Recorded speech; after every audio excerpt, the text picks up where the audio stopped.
Hola, soy María Eugenia Alonso Piñeiro y estamos por comenzar Punto de Impacto. Sí, ya, ahora, en un minuto, Punto de Impacto. No se olvide de 15 a 16 como todos los miércoles y la actualidad, la política, la economía. Ahora, Punto de Impacto. Ya empezamos.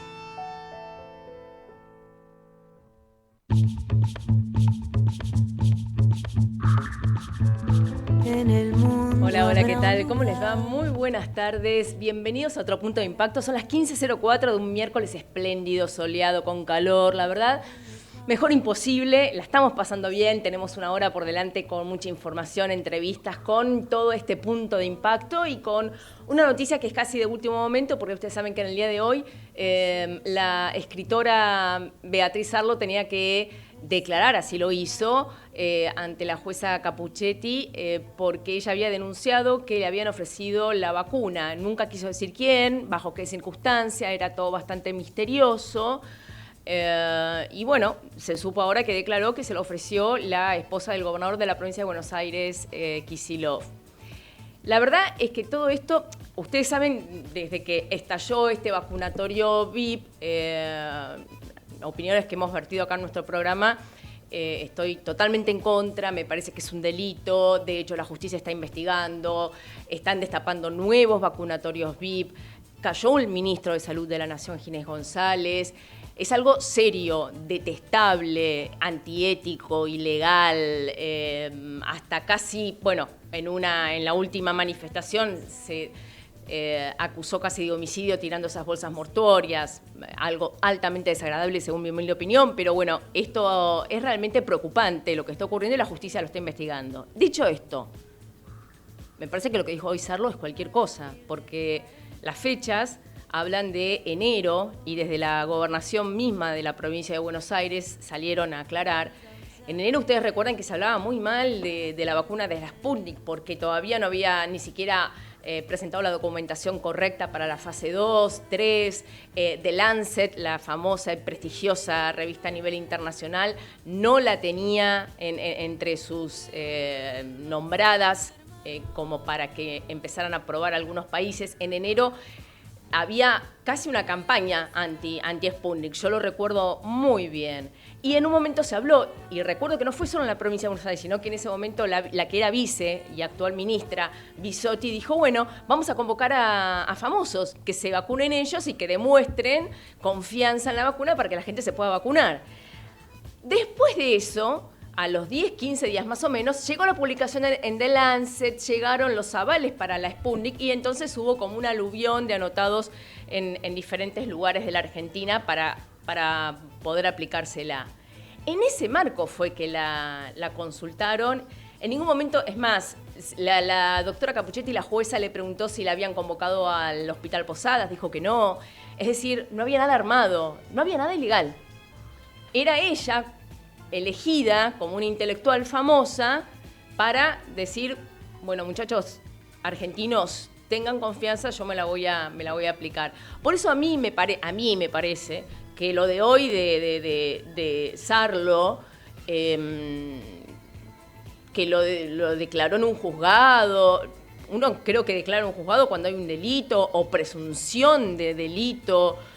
Yo acá no veo el delito ni la presunción del delito. Está bien, ella declaró una causa que es importante, la que tiene la jueza, que habla de un vacunatorio VIP, ¿sí? De robo de vacunas, de robo de lugares en la fila, es otra cosa. Me parece que acá trajeron ahora a primera plana a la esposa del gobernador, la verdad sin mucho sentido.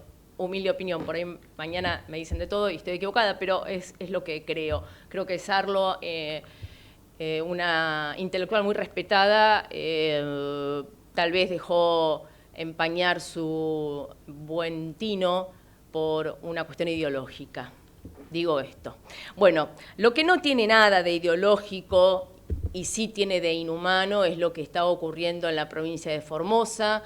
Ya desde la semana pasada Ustedes saben que el gobernador Insfrán volvió a fase 1, es decir, dictaminó que se cerrara todo en la provincia y los comerciantes salieron a manifestarse porque claramente ya la situación económica no aguanta. Esto ha ocurrido también en diferentes lugares de Europa, que cuando intentan los presidentes, gobernadores o intendentes de sus ciudades hacer un cerramiento mayor de los comercios, salen todos a protestar y en manifestaciones realmente muchas veces violentas por los dos lados.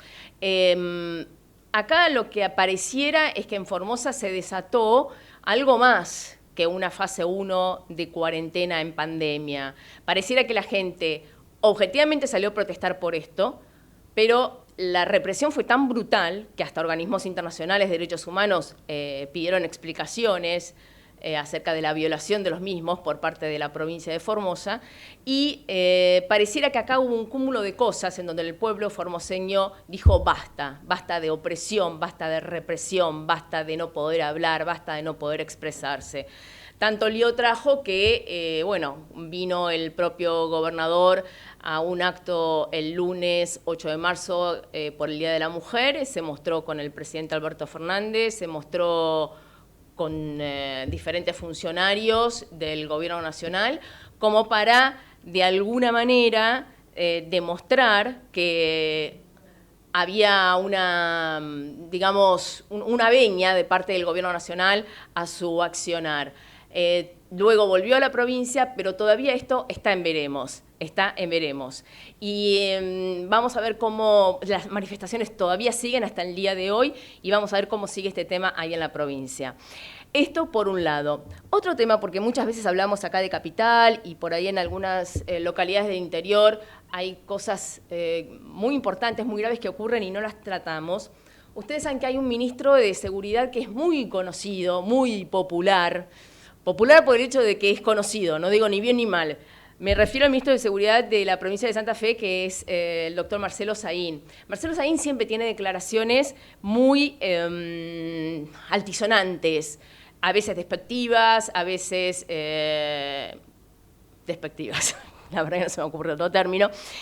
Y en estos días circuló un audio que no es nuevo, pero en donde insulta a toda la policía de Santa Fe, los trata de vagos, los trata de varias cosas. Y se metió también en el medio, dijo, bueno, ¿por qué se habrá, dado a conocer ahora este audio? Justo que hay una licitación y tenemos en la mira a varios senadores y diputados de la oposición. Bueno, empezó a haber un montón de acusaciones cruzadas y por eso me pareció muy atinado poder hablar con quien hoy es diputado, pero además es un periodista especializado en investigaciones de narcotráfico de la provincia, y me refiero al diputado Carlos Delfrade. Diputado, María Eugenia saluda, muy buenas tardes y gracias por atendernos. Tazo. ¿Qué tal? ¿Todo bien? Sí, muy bien, trabajando mucho porque además estamos con la gran posibilidad de hablar con el presidente de la Nación mañana por el tema Vicentín y la renegociación del dragado y balizamiento del Paraná, y la semana que viene vamos a estar con el presidente del Banco Nación hablando de estos temas que son absolutamente vitales, ya no solamente para la provincia de Santa Fe, sino para toda la Argentina. Así que estamos con mucho laburo y efectivamente en el medio de lo que significa el gran drama de nuestro pueblo hoy, que es la cuestión de las balaceras y el derramamiento de sangre de chicas y chicos pobres en los barrios más humildes, que necesitarían otro tipo de discusión a esta que efectivamente lamentablemente estamos inmersos, porque los partidos grandes no salen del individualismo exacerbado, no rompen los espejos y hacen de las cuestiones colectivas cuestiones de egos, como si fuera una hoguera de vanidades, y eso le sirve de poco y nada al pueblo. Realmente, porque el tema del narcotráfico pareciera que siguen creyendo. Recordemos también, Carlos, que existen policías que están encarcelados, que estaban a cargo de divisiones del narcotráfico y están encarcelados por ser narcotraficantes, también jueces involucrados. Las bandas en todas las provincias, las 5 por lo menos más importantes de la Argentina, Buenos Aires, Santa Fe, Córdoba, Tucumán y Mendoza, siempre son narcopoliciales de hace 37 años, que son los años que tenemos en democracia. Siempre son narcopoliciales.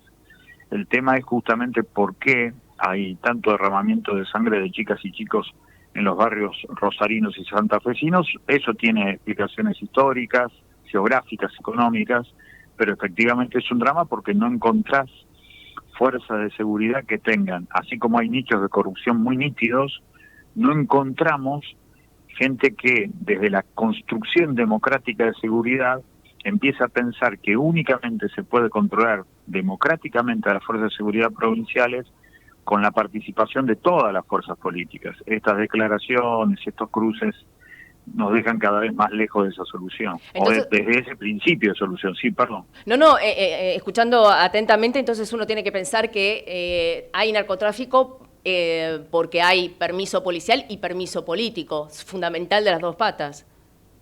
Yo estoy convencido de eso, pero eso viene de la dictadura. El terrorismo de Estado parió el narcotráfico como negocio paraestatal. Cuando el 24 de abril de 1978 llegó el primer cargamento, 200 kilos de cocaína, a la zona franca de Bolivia, en el puerto rosarino, fue recibido por Emilio Eduardo Macera, nada menos, por Leopoldo Fortunato Galtieri, que era por aquel entonces el comandante del segundo cuerpo de ejército, y vinieron todos los coroneles que después dan el narcogolpe en Bolivia. Claramente era un negocio ilegal desde el Estado, por lo tanto el narcotráfico es de arriba hacia abajo, de adentro del Estado hacia afuera, claro, por esos nichos de corrupción. ¿Por qué? Porque es un negocio íncito al capitalismo. El capitalismo se desarrolla con 5 arterias que alimenta el corazón desde hace 50 años, que son por un lado el petróleo, las armas en segundo lugar, en tercer lugar los medicamentos, en cuarto lugar el narcotráfico y en quinto lugar la trata de personas. Todos esos son nichos paraestatales.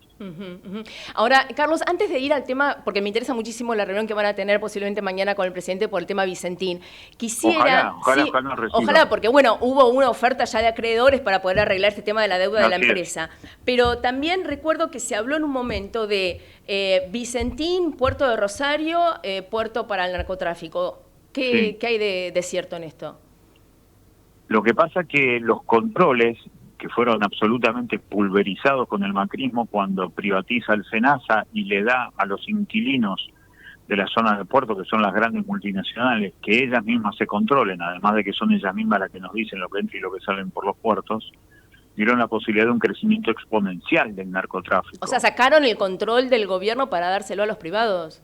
Claro, el SENASA fue desmantelado, efectivamente. No es un mal chiste en todo caso, lo que sí forma parte de la dependencia de la Argentina, país dependiente del tercer mundo, en donde todo lo que entra y lo que sale por los puertos solamente sirve a los negocios de los que concentran y extranjerizan riquezas en pocas manos.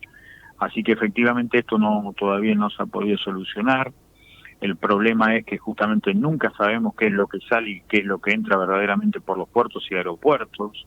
Y no solamente estoy hablando de los puertos del río Paraná, estoy hablando también por los puertos que están en el litoral del mar argentino. Por eso es tan importante comenzar a pensar una realidad diferente, barajar y dar de nuevo, que el Estado tenga en este año histórico la gran posibilidad de recuperar, aunque sea esa cuestión de la posibilidad de barajar y dar de nuevo, renegociar a favor del pueblo, que las grandes riquezas argentinas queden mayoritariamente en el pueblo argentino para que haya menos desigualdad y menos violencia. Eso es lo que estamos discutiendo y ojalá que eso forme parte de la discusión junto a lo de Vicentín, que queremos que el presidente de la Nación retome. Ojalá que sí, ojalá que sí. Siguiendo un poco con el tema más de Rosario, de la provincia de Santa Fe, tengo entendido que actualmente está preso Alejandro Drueta, que era jefe de inteligencia de drogas peligrosas, hoy está enjuiciado por narcotráfico, y según Saín, el ministro de Seguridad, él era el niño mimado del senador Lisandro Enrico, que actualmente es senador y se desempeña como senador, y le dijo de todo. Sí, yo por eso digo, esas son cuestiones más superficiales, porque en realidad no hay pruebas concretas y contundentes sobre que la relación de Enrico con Drueta significaba la relación de Enrico protegiendo el narcotráfico. No hay aparece datos. Eso, no aparece. Sí hay una relación de Enrico con Drueta, de Puyaro con Drueta, pero no significa más que eso, porque en realidad, como siempre pasa, por eso la cuestión de la construcción democrática de seguridad es el tema de fondo. Los jefes de las unidades regionales de la policía de provincias enormes geográficamente, como Buenos Aires, Córdoba, Santa Fe, terminan contándole siempre a la política, el diario de Irigoyen, y por eso siempre termina siendo la policía el que le termina aplicando la política a los gobiernos. Por eso hay que terminar con esta idea desde hace tantos años, que significa que en 37 años de democracia no podemos construir una conducción política democrática de la fuerza de seguridad. Ahora, la respuesta también de este senador Enrico es como que para mí fue más leña al fuego porque dijo que Saín es el estiuso de Santa Fe y que hace operaciones en contra del gobernador. Redobló la apuesta a un escalón que institucionalmente a la provincia no le hace nada bien. Claro, y aparte son cuestiones absolutamente superficiales que nos alejan del tema sobre por qué circula tanta droga, por qué hay tanto lavado de dinero, por qué hay tanto contrabando de armas y especialmente porque hay tanto derramamiento de sangre en los barrios. Te das cuenta que esas discusiones personales son hogueras de vanidades y egos, más que una discusión en serio sobre el porqué del desarrollo del narcotráfico. La cantidad de menores que están muertos en lo que va del año en Santa Fe son porque quedaron en el medio de una balacera o porque son ajustes de cuentas de narcotráfico o porque es delito común de robo o asalto. La mayoría de los homicidios en la provincia de Santa Fe, especialmente en Rosario y en Santa Fe, se da por enfrentamiento de grupos narcos. Y las chicas y los chicos que mueren son porque no encontraron otro trabajo legal en el barrio. Lo que encontraron en el barrio fueron armas y drogas. Ese es el drama que hoy tiene la provincia de Santa Fe, de Córdoba, de Buenos Aires, de Tucumán y Mendoza. Eso es lo que la política tradicional de los grandes partidos ni siquiera discute. Le interesa más a la política tradicional este sainete en donde dos tipos de política, de partidos políticos mayoritarios, se dicen de todo sin ni siquiera rozar el tema en profundidad. Bueno, hay algo muy importante que recién dijiste y es que no encontraron otro trabajo legal como para poder subsistir. Me hace acordar mucho al modelo, no sé, que uno piensa en Colombia o en México, que al final la gente humilde se siente mucho más acompañada y apañada por los narcos que por sus representantes políticos. Claro, porque son los únicos que le dan algo material para vivir, para intentar construir un proyecto de vida propio, y eso tiene que ver con la enorme ausencia de trabajo. No, más que no, el Estado siempre está presente, de forma corrupta o de forma virtuosa. Okay, bien. Pero está presente de forma corrupta. Perfecto. Porque no creo jamás en la idea de la ausencia del Estado. Eso es una narcosoncera, decimos nosotros. Bien. Nosotros decimos que es el Estado presente, pero de forma corrupta. Muchas veces asesina. Peor todavía. Carlos, esto que viene hace muchísimos años, como bien contaba, ya desde la dictadura, y viene increyendo, ni siquiera en algún momento un amesetamiento. Cuando ustedes lo hablan con diferentes funcionarios, tanto a nivel provincial como nacional, ¿sienten que les están, no sé, riendo en la cara? ¿Le dicen, bueno, sí, vamos a ver el tema?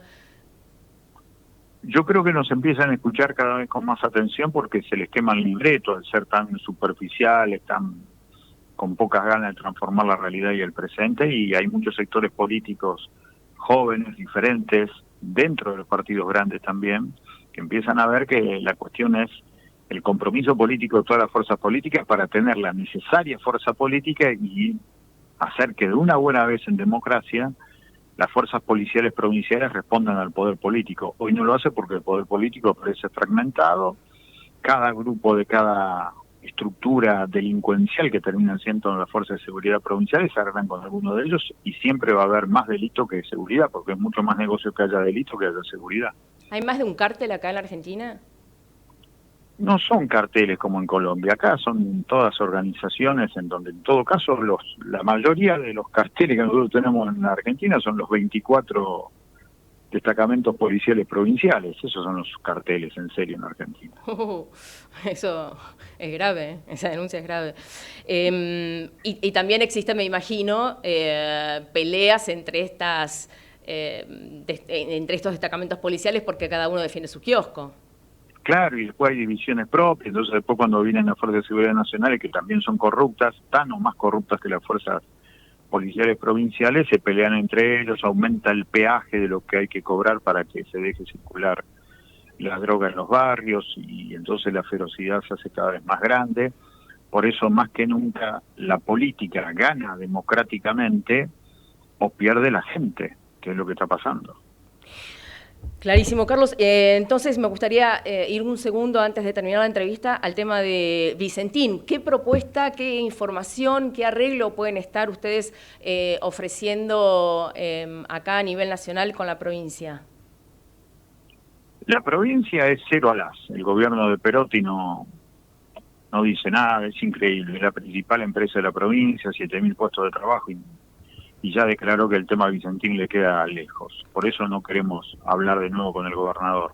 Queremos hablar con el presidente porque es un tema de soberanía hacia el comercio exterior argentino. Si Vicentín se pierde, chau, se perdió una de las últimas empresas nacionales en el único sector que le entra la mayor cantidad de dinero al corazón de la economía argentina, que es la arteria del negocio y la comercialización de granos.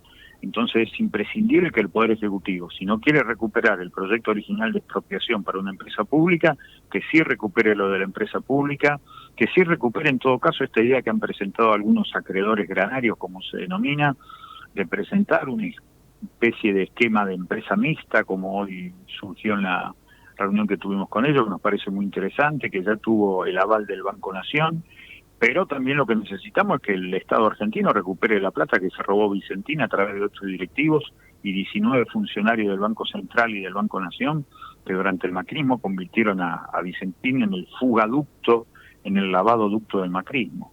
Y en esto hablaron con alguno de los dueños de Vicentín. Tengo entendido que no todos tienen la misma línea, o por ahí estoy equivocada. No, algunos de los dueños de Vicentín, con los cuales se podría hablar, en realidad tendrían que estar presos. Nosotros ya hemos hablado con algunos de ellos en su momento y ahora hemos hablado con el llamado nuevo directorio de Vicentín, pero ellos lo que quieren es no caer presos por el fenomenal robo que le hicieron al pueblo argentino a través de 791 millones de dólares que le sacaron al Banco Nación entre agosto del 2019 y enero del 2020. Esa es la plata que hay que recuperar. Ahora, tengo entendido que hay una causa judicial al respecto, pero no se estaría moviendo más, pero no se está moviendo mucho, me parece. Está la causa del concurso y después varias penales, Sí. pero no importa, las que hay que mover más ahora son las penales. Pero está bastante quieto, me parece. No, hay que seguir moviéndolo. Lo que pasa es que no hay información en los grandes medios. Bueno, porque ahí estaríamos ya hablando de de un gran robo, como usted está diciendo, además por parte de funcionarios del macrismo. También lo habían citado a González Fraga, que era el titular de Nación en ese momento. Sí, eso todos nosotros lo hemos puesto en un libro que dentro de poco va a estar en circulación, así que se lo vamos a llevar. Bueno, o sea que mañana sería la primera reunión que tendrían acá en Buenos Aires al respecto. No, mañana el presidente va a estar en Rosario y por eso aprovechamos la oportunidad para pedirle esta audiencia. Perfecto. Lo que me llama poderosamente la atención es que Perotti es un cero a la izquierda en este tema cuando es una empresa rosarina. Me llama la atención. Es una empresa de Santa Fe, es una de las más grandes de la provincia, es la más grande de la provincia, pero lamentablemente se ha corrido como suele hacer el gobernador, que es una expresión muy clara de lo que es el peronismo conservador. Es decir, la derecha del peronismo, un tipo siempre a favor de las empresas. Pero tampoco recibía ni siquiera a los empresarios, me parece. Hasta los mismos del Vicentín dijeron que querían hablarlo con Perotti y no los recibía. Sí, habló varias veces. O sea que Perotti, digamos que no estaría tan desinteresado de todo lo que ocurrió bajo el macrismo. No, Perotti es un hombre que va de acuerdo a lo que le dice el movimiento empresarial y fundamentalmente es un hombre que va a estar más dedicado a pensar cómo lo resuelve esto el gobierno nacional antes que lo resuelva él. Perfecto. Bueno, vamos a ver cómo sigue esto por la tarde de hoy. Un montonazo de gracias por habernos atendido y que termine bien la jornada. Un abrazo grande. Chao. Abrazo. Era el diputado Carlos Del Frade de Rosario, la provincia de Santa Fe. Interesantísimo. Hablando primero, yo estaba muy interesada en ver todo este tema de narcotráfico, pero parece que comenzarán los diálogos en base a la última propuesta que hicieron algunos acreedores por la empresa Vicentín. Así que vamos a ver cómo sigue eso. Por el momento, creo que debo una tanda y media, debo un par de cosas, ya venimos. ¿Tenés deudas de inmobiliario, ABL y o patentes? AGIP lanza una moratoria para acompañarte si no pudiste cumplir con tus obligaciones tributarias entre enero de 2019 y octubre de 2020. Adherite y regulariza tu deuda con quita de intereses. Conoce más en agip.gov.ar. Cargas Infinia, cargas tecnología e innovación. Cargas Infinia y tu auto anda mejor. Ecomedios.com AM1220. Estamos con vos. Estamos en vos. Ecomedios y los números de la suerte con los resultados de las quinielas recién sorteadas. A la cabeza en la ciudad, 8.578. En la provincia, 7.474. Córdoba, 9.602. Santa Fe, 4.493. Auspiciado por Bombonera en la Casa del Chocolate Corrientes, 1479. Carnicería Mamá Marta, Juan Bautista Alberdi, 6701. Y Emilio Castro, esquina Lisandro de la Torre, también 6701. Multipuertas, los mejores precios en puertas y ventanas los tiene Multipuertas, Rosa 101, Lomas del Mirador. Fueron los números de la suerte por Ecomedios AM 1220. Volvemos después de la vespertina, 18:30 minutos. Consejos de prevención de Acord Salud. Con el fin de cuidarnos entre todos y controlar la expansión de coronavirus COVID-19, Acord Salud te recuerda. Puede afectar a cualquier persona, principalmente a adultos mayores de 60 años y personas con afecciones preexistentes, como hipertensión arterial, diabetes, etc. Consejos de prevención de Acord Salud. No aplaudamos al mosquito, combatámoslo en serio. Para combatir el dengue, el zika y el chikungunya, evitemos que los mosquitos piquen y se reproduzcan. Usemos repelentes, coloquemos tules en la cuna de los bebés y demos vuelta a contenedores para que no se acumule el agua. Si tenés fiebre alta, dolor de cabeza y dolor muscular, no te automediques y acudí al médico. Encontrá más información en argentina.gov.ar. Argentina Unida, Ministerio de Salud, Argentina Presidencia. La Posada Morada dos Ventos te espera en Pipa, la mejor playa del nordeste de Brasil, única por su bahía con delfines. 12 exclusivos departamentos y 3 piscinas circulares en medio de un jardín tropical. www.moradadosventos.com. Morada dos Ventos, Pipa. El primer lugar cuando puedas viajar. Podés vernos en vivo en ecomedios.com. Contenidos audiovisuales. Conectate con nosotros. Twitter @ecomedios1220.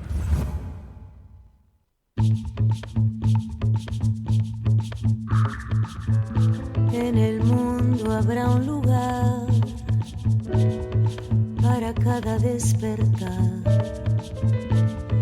un jardín de pan y de poesía. Hago un comentario y si no vamos... Puestos a soñar, fácil es imaginar. Bueno, seguimos hasta las 16 con mucho más punto de impacto.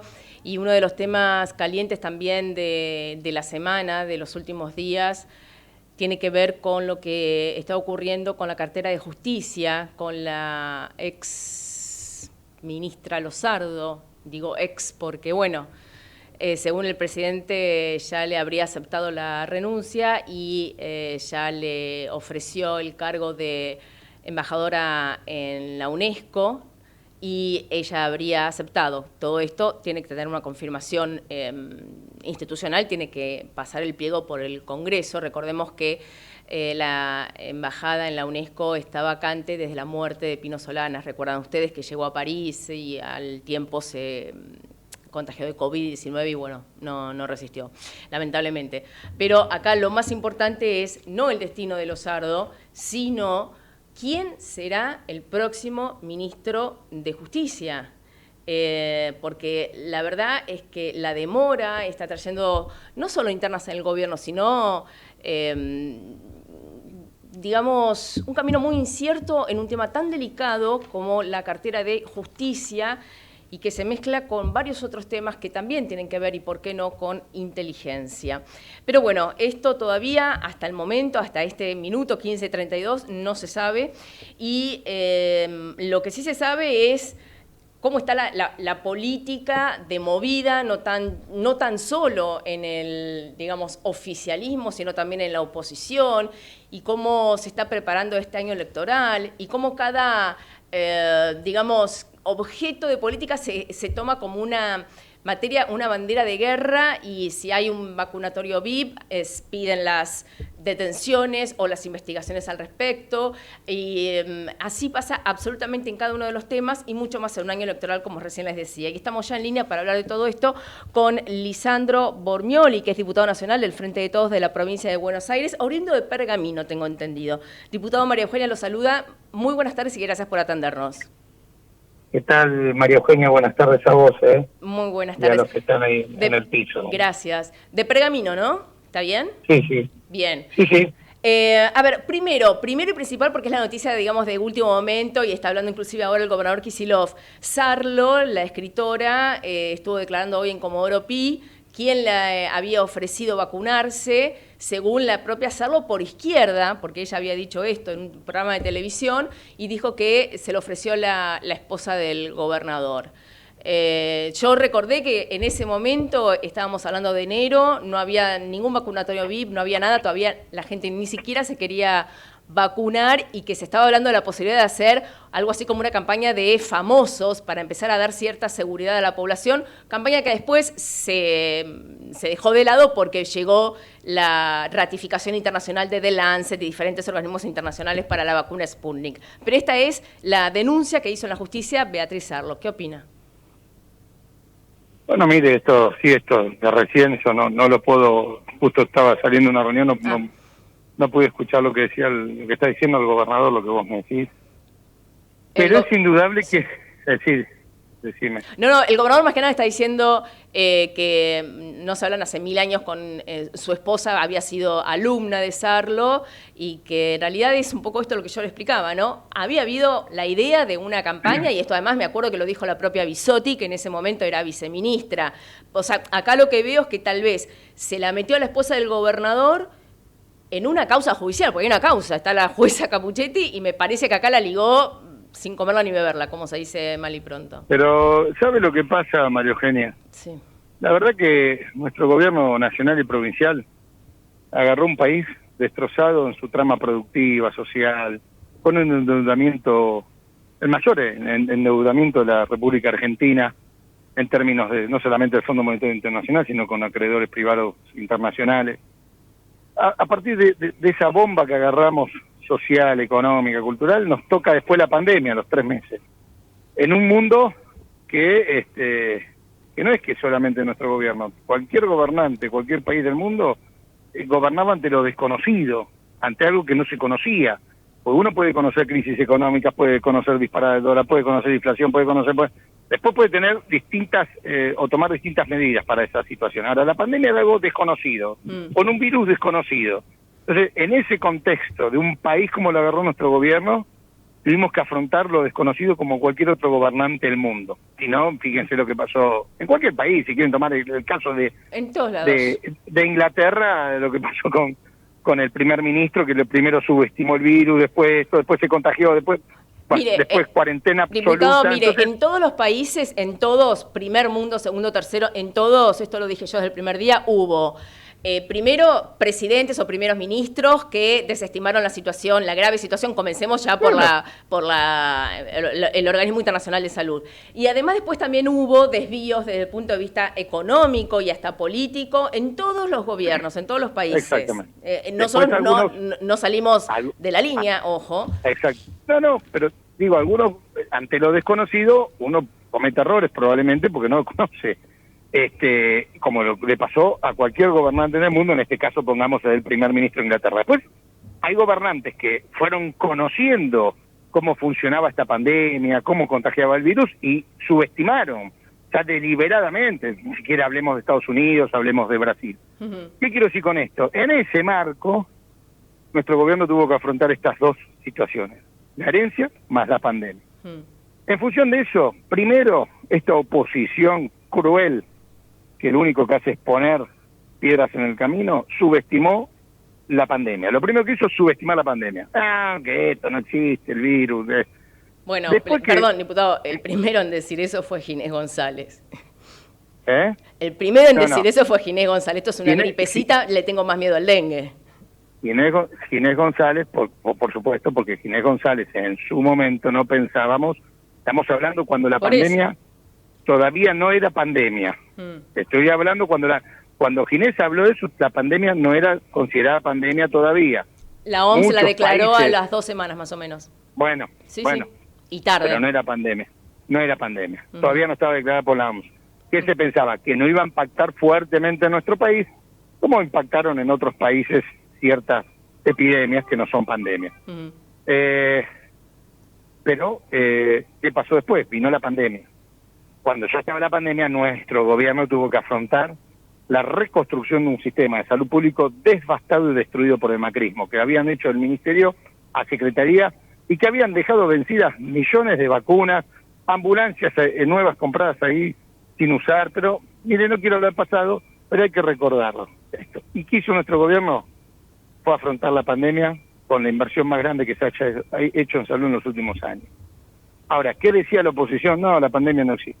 Cuando hubo que hacer la cuarentena, porque ya no podían decir que la pandemia no existía, bastardearon la cuarentena, que le sacaban la libertad a los argentinos, que no había que hacer la cuarentena, que no había que usar barbijo. Cuando no les quedó otra, había que hacer la cuarentena, había que buscaban a ver a quién no hacía la cuarentena y lo denunciaban. Después empezó el tema de la posibilidad de la vacuna en el mundo. Bastardearon la vacuna. Hasta hace poco decían que era un veneno la Sputnik. No, a ver, yo ahí no, lo escuché al presidente decir eso en más de una ocasión. Lo del veneno lo dijo Carrió, que Carrió de vez en cuando varía bastante. Bueno, siempre yo hablo de la oposición. Y no, la oposición lo que pedía, y que me parece muy lógico, era, bueno, los avales internacionales del Instituto Gammadela, el Moscovita era una cosa, pero después ni revistas prestigiosas, ni la OMS, nadie había dado, digamos, la fase 2 y 3 como digamos, pero para eso positiva. Nosotros tenemos un organismo, la ANMAT, que fue el que trabajó en esto, en este marco de la emergencia, como se hizo en todos los países del mundo, donde se iban haciendo los controles necesarios para poder después hacer la campaña de vacunación. Pero la ANMAT, al no tener una ratificación internacional del Instituto Gamaleya de Moscú, no podía tener una ratificación inmediata en la Argentina. Por eso viajaron científicos a nuestro país, equipos técnicos del Ministerio de Salud, funcionarios políticos a Rusia, para poder, no es que, mándenos la vacuna, pues, hicieron viajes para poder justamente interiorizarse y saber que la vacuna no pasaba. De hecho, nuestro presidente se da la vacuna después, que tiene más de 60 años, todo cuando se aclara que las vacunas Sputnik se podía dar para mayores de 60 años. O sea, se hizo en el marco de la emergencia como correspondía y avalado por todo el marco legal que se le dio. Ahora, ¿qué quiero decir? Se subestimó, se bastardeó, hubo una campaña antivacunas diciendo que es la vacuna rusa, la Sputnik. Después eso se le acabó.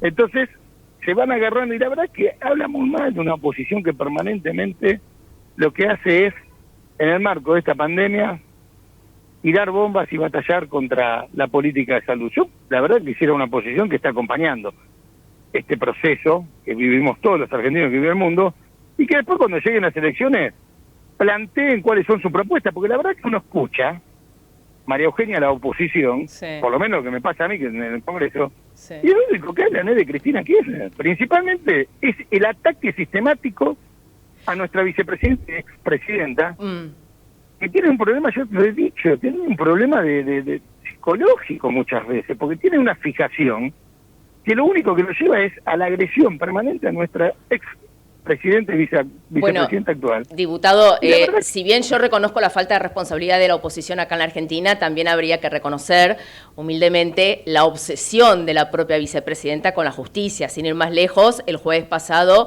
como mirando a cámara, estaba como sacada, acusando a todos los jueces habidos y por haber de casación. Hay una obsesión por parte de la vicepresidenta primero. Bueno, también tiene varias causas abiertas. Mire, bueno, ya estamos viéndolo como el lawfare y todo lo que significó el lawfare en la Argentina. Mire lo que pasó ahora con Lula en Brasil. Pero ya con Lula pero con Lula lo que ocurrió no es lawfare. Con Lula lo que ocurrió es que un ministro de la Corte dijo que el origen no podía ser Curitiba, sino que tenía que ser San Pablo. Lo cambiaron. No, ahí no se dijo ni que era ni culpable ni inocente. Lo que pasa acá, bueno, se dio a conocer otra cosa. Anularon todas las condenas, no lo dejaron ser candidato a presidente a Lula. Pero bueno, eso en su momento déjeme terminar la cuestión. Lo que digo es, yo escucho a la oposición, a nuestro gobierno, nunca hablan de alguna política, nunca están orgullosos o pueden plantear una política que ellos hayan hecho en su gobierno y que nos lo digan a nosotros, bueno, nosotros hicimos tal cosa, nosotros pudimos hacer tal otra, nunca. La oposición parte de la agresión permanente a la vicepresidenta o de la crítica destructiva a nuestro gobierno. Digo, yo no digo que no critiquen. Ahora, nosotros cuando nos tocó ser oposición, nosotros podíamos hablar orgullosamente de muchísimas políticas públicas que habíamos hecho en nuestro gobierno hasta el 2015. De la movilidad jubilatoria, de cuánto había quedado el salario mínimo vital y móvil, de cuánto había quedado la jubilación mínima en términos de dólares, si quiere, en comparación a la región, del procrear, del matrimonio igualitario, de un montón de leyes y políticas públicas que se fueron haciendo a lo largo y ancho del país en nuestro anterior gobierno. Es decir, éramos oposición que hablábamos de las cosas buenas que habíamos hecho, pero también dimos una perspectiva hacia el futuro de la sociedad argentina, por eso ganamos las elecciones en el 2019, porque pudimos mostrar lo que habíamos hecho, pero no nos quedamos anclados en el pasado solamente con lo que habíamos hecho, sino que le dimos una perspectiva de futuro a nuestra sociedad. Esta oposición lo único que hace, no colabora, lo único que hace es poner piedras en el camino, lo único que hace es agredir a la vicepresidenta, a nuestro gobierno, y la verdad que no es lo que la gente quiere. Y le va a pasar lo mismo ahora cuando vengan las elecciones, acuérdense lo que le digo, van a perder las elecciones, porque la gente lo que quiere es que le resolvamos los problemas. Eso siempre. En este marco... Eso siempre. Todos los ciudadanos queremos que los políticos nos resuelvan los problemas y para eso vamos a votar cada 2 y 4 años. Pero también, ojo, que tienen fuego amigo ustedes. Usted que dice que en su momento la oposición le dio con toda la vacuna y es así. Y recién ahora la aceptaron porque, bueno, obviamente está todo el mundo vacunándose y poniéndose en la fila. No sé si usted se enteró, pero en el día de hoy o ayer, creo que fue hoy, Facundo Moyano dijo que no se va a vacunar porque el COVID es psicosomático. Bueno, yo no voy a entrar, menos con un compañero de bancada y colega. No, pero por eso, un compañero de bancada, pero bueno... Pero llámelo y dígale, che, Facundo, mi amor divino, estamos tratando de vacunar, papu. Pero está bien, pero yo no voy a entrar en lo que diga un colega, cada uno... Estamos hablando de políticas públicas, digo, lo que es verdad... Bueno, pero la opinión de un diputado nacional es muy importante, eso es escuchado por la gente. Pero lo importante es la opinión del ministro de Salud, de la ministra ahora de Salud, de nuestro ministro de Salud de la provincia. Estamos vacunando.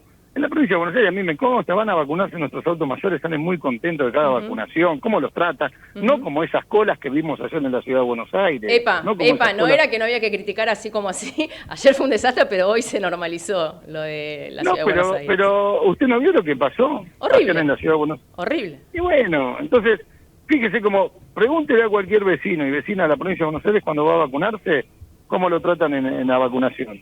Y no tiene que hacer cola, le dan la vacuna, lo dejan esperando media hora, le dan un refresco. Bueno, se nota la diferencia de cómo se organiza y de la estima que se le tiene a la gente. Diputado, vio ahora, que la justicia está investigando otras partes de la provincia de Buenos Aires, en otras intendencias, el tema del vacunatorio VIP. Ojo con eso, porque también se ha descubierto gente de la cámpora, jóvenes 20, 30 años que se han vacunado cuando no deberían haberlo hecho.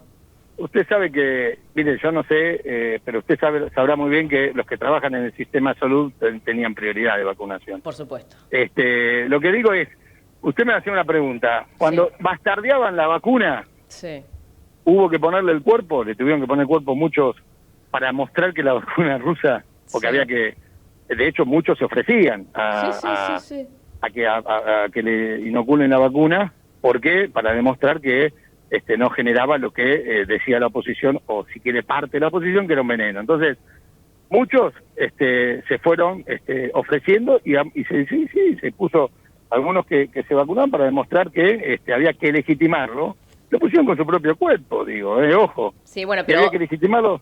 Pero ¿sabe qué pasa? Cuando pasó esto, hay todos aquellos que bastardearon, inclusive, y no digo la oposición, gente que tal vez, lamentablemente, le creían, pensaba que la vacuna rusa era mala, que esto no se anotaba.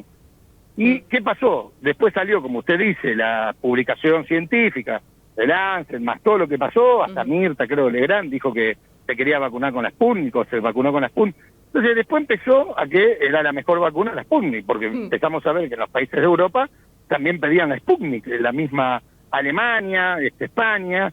Entonces ahí la desesperación, entonces también digo, y esto no significa que echar culpa, lo que digo es, también sepamos que en un momento la vacuna fue muy bastardeada, y se tuvo que salir a poner el cuerpo para explicar que la vacuna no traía ningún problema. Y además le agrego, diputado, no solo acá en la Argentina, sino también Sputnik denuncia a diferentes políticos europeos y a una ministra de la Unión Europea para que se rectifiquen estos últimos días, que habló mal de la vacuna, que no le están dando la aprobación. Acá es un manejo político, económico, de gran envergadura a nivel internacional, no solo, y debería ser una Pero cuestión mire lo que- única y exclusivamente sanitaria, pero no, es un negocio esto. Mire lo que está pasando en Brasil, los muertos No, en es Brasil, terrible. María Eugenia. Terrible. Obvio. Entonces, a ver, usted imagínese, nosotros, por poner en cuestión de la Cámara de Diputados, la oposición quiere que sea presencial las sesiones. El otro día, en una sesión presencial, un diputado que había tenido de la oposición, había tenido COVID, se suponía que no iba a salir positivo, terminó saliendo en el análisis positivo. O sea que había que volver a hacerle el análisis, pero ya estaba la sesión iniciada, y ese diputado había estado hasta con el presidente del bloque radical, Mario Neri, y con otros diputados. Ahí como rebote. Sí. Hola. No, lo escucho bien, sí. Ah, bueno, porque yo tengo como... Entonces, estamos viviendo en una situación donde no es sencillo, donde piden la presencialidad, porque no quieren ahora votar la virtualidad. Vamos a ver si...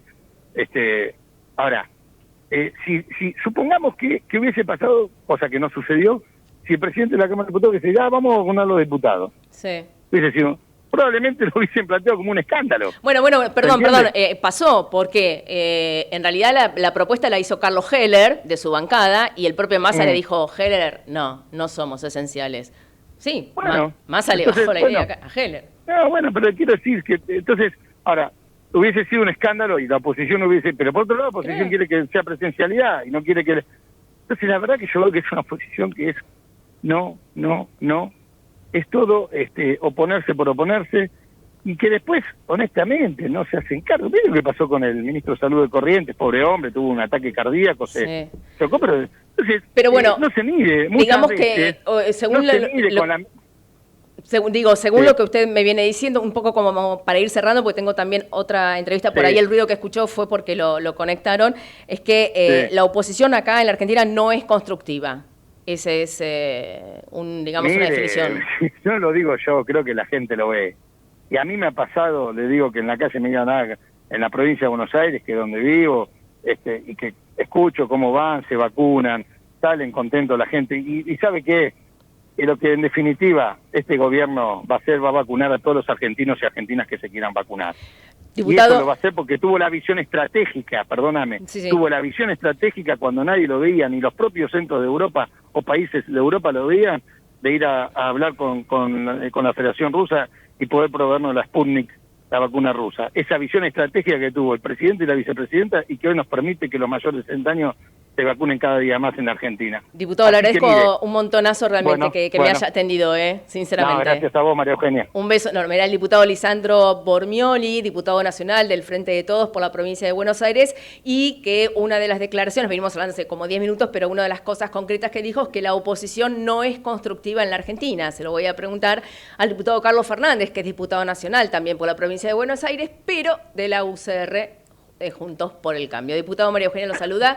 Buenas tardes y gracias por atendernos. No, buenas tardes, un gusto para mí poder dialogar con usted. Mil gracias. Bueno, no es constructivo usted, diputado.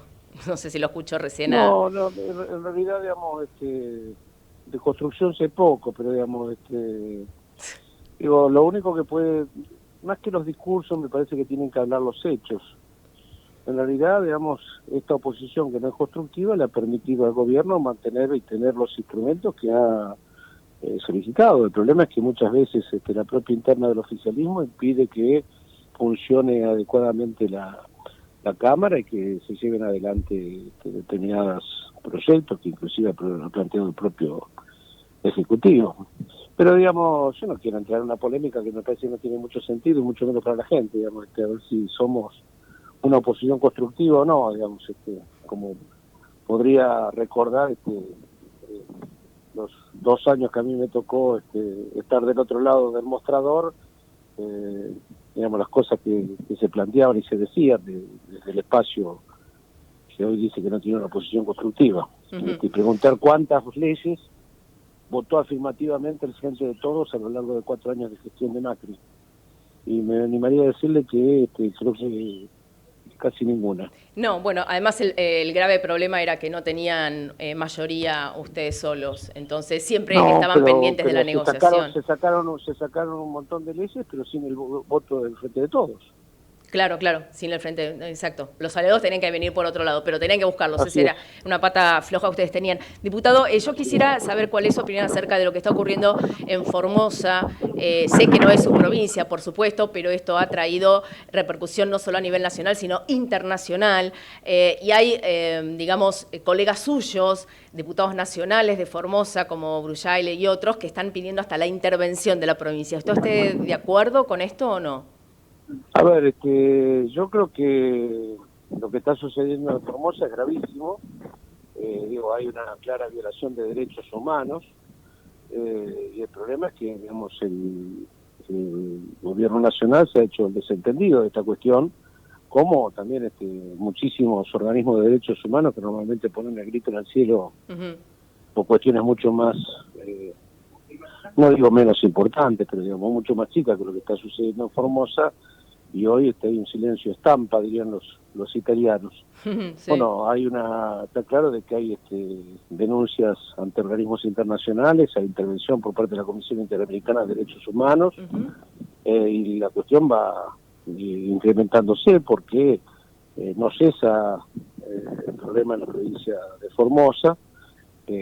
La población es como que hay una suerte de planteo casi de desobediencia civil. Sí. Yo decía al principio del programa que yo personalmente lo veo como algo más de esta cuarentena. Objetivamente fue por este tema de volver a fase 1, pero claro, es más grande. Está claro, digamos, hay una acumulación. Esto me hace acordar mucho, algunos que tenemos algunos años, me hace acordar mucho lo que sucedió en su momento en Santiago del Estero contra Juárez, ¿no? Por algo Zamora está preocupado a ver si lo repercute en Santiago del Estero esta situación de Formosa, lo que sucedió en Catamarca. Es en todos estos lugares que se manejan los gobernadores como señores feudales, porque además han tenido acompañamientos masivos de la población en la votación, porque también esto hay que decirlo, producto además de situaciones de clientelismo y dependencia llevadas al extremo, en donde hay una altísima dependencia del Estado para sobrevivir, lo que genera prácticamente en muchos casos comportamientos casi hasta de rebaño, ¿no? En ese esquema, cuando se produce un hecho, actúa como un catalizador y se sueltan cuestiones que venían acumulándose a lo largo de años. Exacto. Ahora, me parece que esta es la impresión de lo que está pasando hoy en Formosa. Coincido en eso. Ahora, estamos además, un dato no menor y para mí muy delicado, en un año electoral. El otro día, el senador José Mayans, hombre del oficialismo, dijo que hay un ensañamiento con Insfran y dijo textualmente que la oposición está buscando un muerto. Bueno, pero eso me parece un disparate, digamos. Obviamente que la oposición lo que está planteando es que liberen a la sociedad formoseña, digamos, que dejen salir a la gente de Clorinda. Digo, que no se pueden atender cuestiones médicas elementales, que dejen entrar a los miles que tenían, tuvo que intervenir la Corte Suprema de Justicia de la Nación para que dejaran entrar a más de 8.000 varados que tenían en la frontera de Formosa, digamos. Bueno, un nivel de locura galopante, digamos, por 17 infectados vuelven a fase 1, digo, yo soy de Tandil, en mi ciudad hay todos los días 25, 30 infectados, y eso lo consideramos una meseta absolutamente baja en cuanto a cantidad de infectados, en relación a la cantidad de habitantes. Digo, una provincia como Formosa, con 17 infectados vuelven a la fase 1, es pareciera como que a algunos les ha resultado muy cómodo esto de las cuarentenas eternas, de tener encerrada a la gente. Han tenido gente detenida durante casi un mes, sin sentencia de un juez. Bueno, han hecho cualquier estropicio. Ahora, sin embargo, el otro día estuvo Insfran acá el lunes en un acto en la Casa Rosada con el presidente, con Guado de Pedro, a los besos. Bueno, digamos, me parece que justamente el error, y eso creo que es el gobierno va a terminar pagando un costo desde el punto de vista político por ese tipo de actitudes, porque obviamente el resto de la población considera que es absolutamente inconducente la forma en que están llevando adelante este proceso. Acá el problema es que no está funcionando la justicia, que además, digamos, tienen semejante nivel de control de la justicia provincial que no se puede hacer absolutamente ningún planteo ante la justicia, sino es ante los juzgados federales, y además hay que recurrir a todas las instancias. Bueno, eso genera una demora enorme en todos los procesos y termina haciendo eclosión de la peor manera, porque termina siendo no conducida y obviamente puede terminar en una cuestión niveles de violencia, como se le vio el otro día de nivel de violencia institucional, cuando sale a reprimir la policía de Formosa, y puede terminar en un desborde, porque obviamente cuando no se conduce el proceso, está claro de que puede pasar cualquier cosa, ¿no? Y por último, entonces, ¿está usted de acuerdo o no con pedir la intervención de la provincia? Yo no sé si la intervención de la provincia, yo lo que plantearía es una mucho más firme intervención por parte del gobierno federal instalado en el lugar. El ministro del Interior debería estar instalado en Formosa, digamos, para no llegar al último remedio federal, digamos. Es como la intervención del gobierno provincial. Yo sería la última de las cuestiones que plantearía, digamos. Me parece que en una escala de gradación uno puede ir haciendo cosas. Bueno, por lo pronto, yo entiendo cosas políticas. Claro, a ver, por ejemplo, Frederick, la ministra de Seguridad a nivel nacional, dijo que hay un ensañamiento inadmisible con Infran. Pietragala, que es de Derechos Humanos, dijo que hay un ensañamiento con Infran. A la gente en Formosa. Sí, no, yo coincido con usted, pero lo que le digo es que pareciera que la solución política no vendría por el gobierno nacional. Bueno, digamos, está claro que si la mayoría del oficialismo tampoco va a dejar pasar una intervención que tiene que ser votada por el Congreso, ¿no? Por supuesto. Por lo tanto, me parece que lo que hay que exigir, presionar desde el punto de vista político, es una solución intermedia, en el sentido de que se resuelva el problema de la gente. Aquí lo que hay que resolver es el problema de la gente. Y Infran lo tendrá que castigar su propia población en la próxima elección.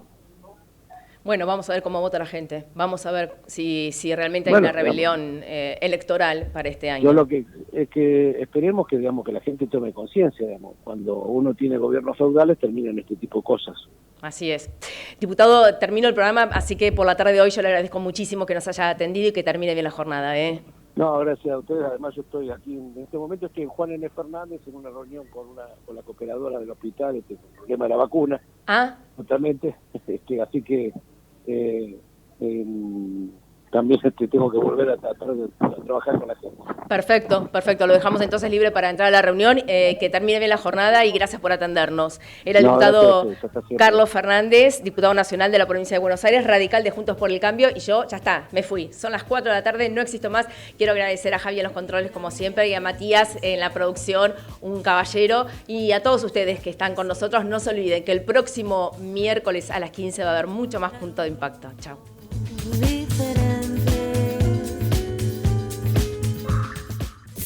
Desde Buenos Aires, transmite LRI 224, AM 1220, Ecomedios.